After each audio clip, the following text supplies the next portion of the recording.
world is as you choose to see it, completely free of your circumstances. The project is you. Improve your inner world, improve your life. Conor McGregor is displaying traits of a Stoic mindset, whether it be consciously or not. And some of the greatest minds and philosophers of all times, such as Seneca and the Emperor Marcus Aurelius, were all known for adapting a Stoic mindset. You have the utmost free will in any circumstance, regardless of what your emotions might tell you. You have a lot more control of what is going on than you realize. You are in charge and have the ability to create the life you want. I knew what was going to happen. I knew I was going to get here. They didn't. There was a lot of stressful years. You know what I mean? A lot of tough times.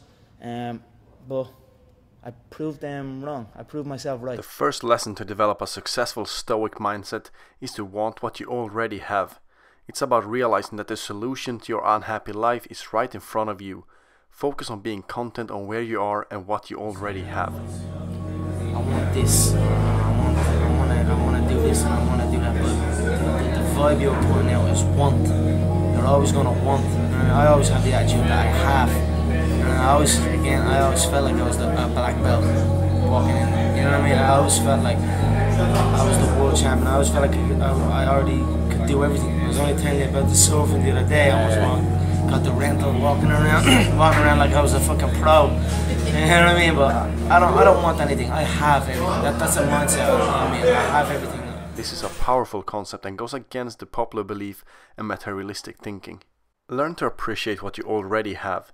You have lived so long with it already, and it hasn't made you unhappy or unable to live. Appreciating the surroundings. I think it's important that you put a conscious effort into appreciating your surroundings. You know what I mean? That's what I do with this place. I absolutely love this city. And even, you know what? I was thinking a lot about Norman Park yesterday after that thing happened, where he was saying about Northern Ireland and it's a disgrace and it's this and it's that.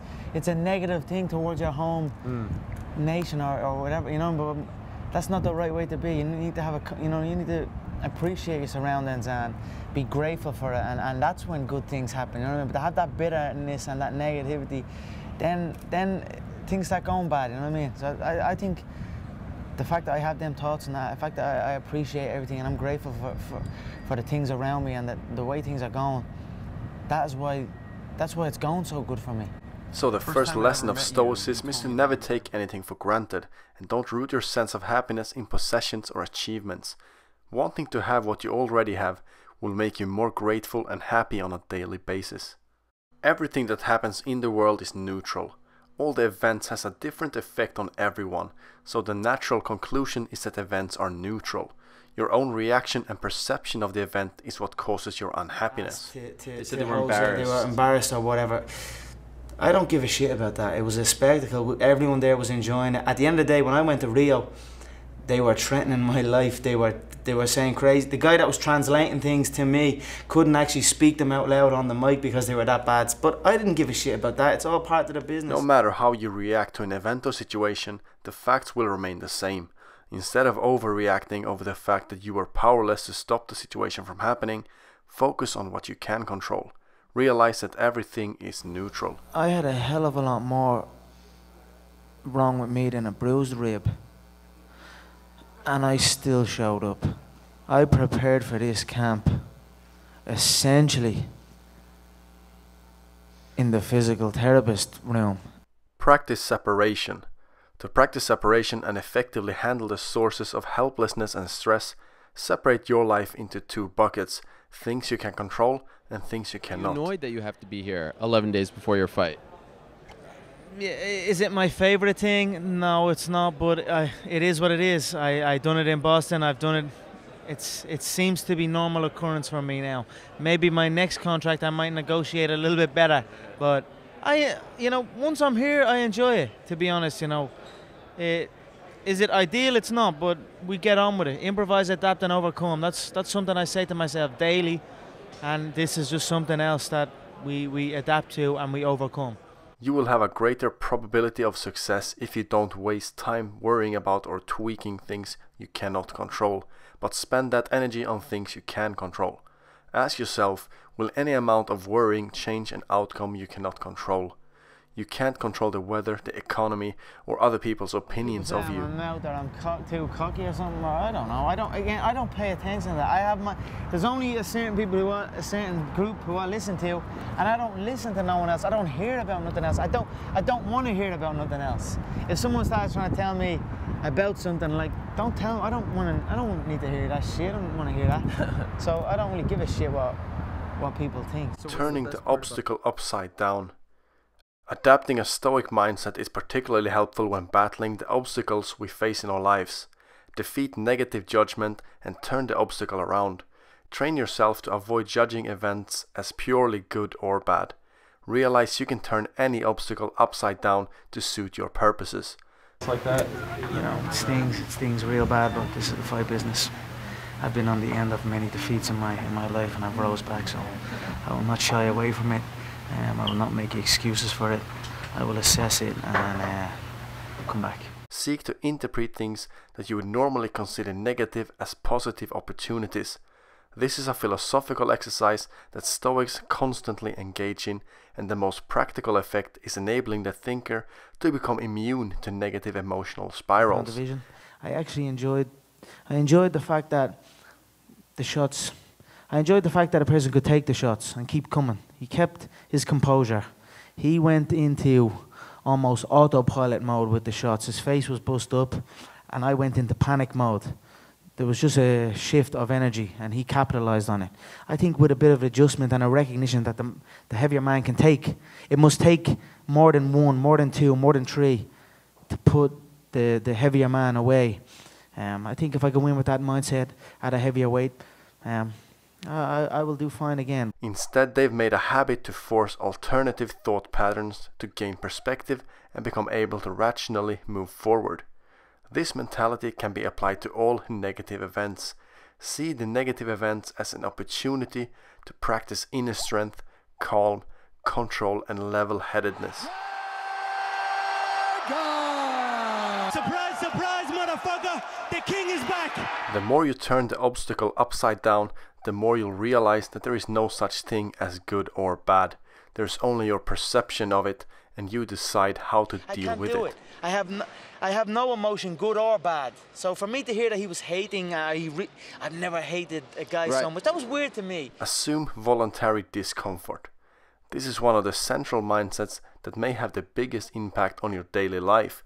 It's about making your life artificially difficult and uncomfortable for a set period of time in order to gain the perspective that you've tried hard to avoid. The more you seek the uncomfortable, the more you will become comfortable. So actively seek to make life difficult for yourself. Dissatisfaction in our daily lives is the result of a certain level of entitlement. We just expect things to run smoothly. This is the type of mindset that will spiral you into being upset because your toast is a bit burnt or that your coffee is too cold. One thing that I noticed with other people, maybe when they start getting a taste of the good, the finer things, that's when comfort sets in. But for me, I almost get more uncomfortable the more good things come in, because I must push on and continue and get more. It must be constant.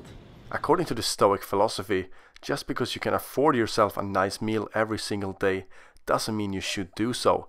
In fact, you're better off if you skip a few meals from time to time just to experience hunger. It builds perseverance and grit, but more importantly, it demolishes the sense of entitlement that chips away at your daily happiness. The great Stoic philosopher Seneca emphasized the importance of this and remarked that your fears will melt away because anxiety and fear is often based in ignorance and uncertainty. So by experiencing discomfort, you will walk away stronger by realizing that you experienced what you dreaded and suffered no ill effects from it. Emotions are created internally. Emotions come solely from within and are created completely by your choice. Everything that happens in the world is neutral. Bad or good doesn't exist in external sources. It logically flows that all emotions come from within. What we tell ourselves is what creates our feelings. And there was a girl sitting right there, and I just turned around, she's bawling, crying. Like literally in tears, crying. Like I was something from One Direction or something. So it's good, it's a good feeling, you know what I mean? So I tell myself it's a good feeling, and it is a good feeling. We are blank slates, but it's human nature to blame other people, excuse ourselves or dodge responsibility. When you feel resistance regarding an obstacle in your life, don't look at the things happening outside of you. Focus instead on what happens inside, how you frame that issue in your mind. It's a fight at the end. It doesn't matter who. There is no opponent. There's no Jose Aldo. Who the f is Jose Aldo? There's no one. You're against yourself. You know what I mean? You're against yourself. And I just feel like I'm able to beat myself. You know what I mean? I can beat me mind. Do you know? Remember that you're always in control and nobody can put beliefs in your mind. Care less. The last lesson in Stoicism is simply to care less. I don't really care, you know. The whole division can hate me. The whole roster can hate me. The whole of America can hate me. I only need one American to love me, and that's Mr. Benjamin Franklin. As long as he loves me, I am good. Don't ignore everything that's going on in your life, but stop caring about the things you cannot control. Who knows? But I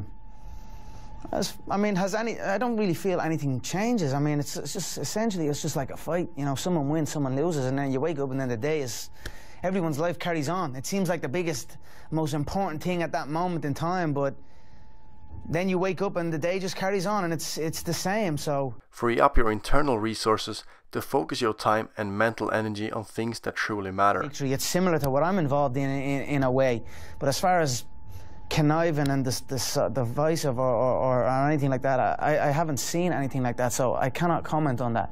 I do not know. Okay, gotcha. I also do not care. You're focused on a fight. The most precious asset is not money, but time. You can always earn money back, but once a single minute of your life has passed, it's gone forever. We used to just fight our way up, and eventually you put in the performances, you put in the work, you put in the hours, and the UFC brass take note, and then you get the call up to the big show. And don't spend your time worrying about external forces that are out of your control. A Stoic mindset urges you to live as you want right now. It's all within your control, so make a decision and choose to have a better life now. Conor McGregor, congratulations. Yes. It's been an honor calling your fight, sir. Yes. Thank you very much. You're welcome.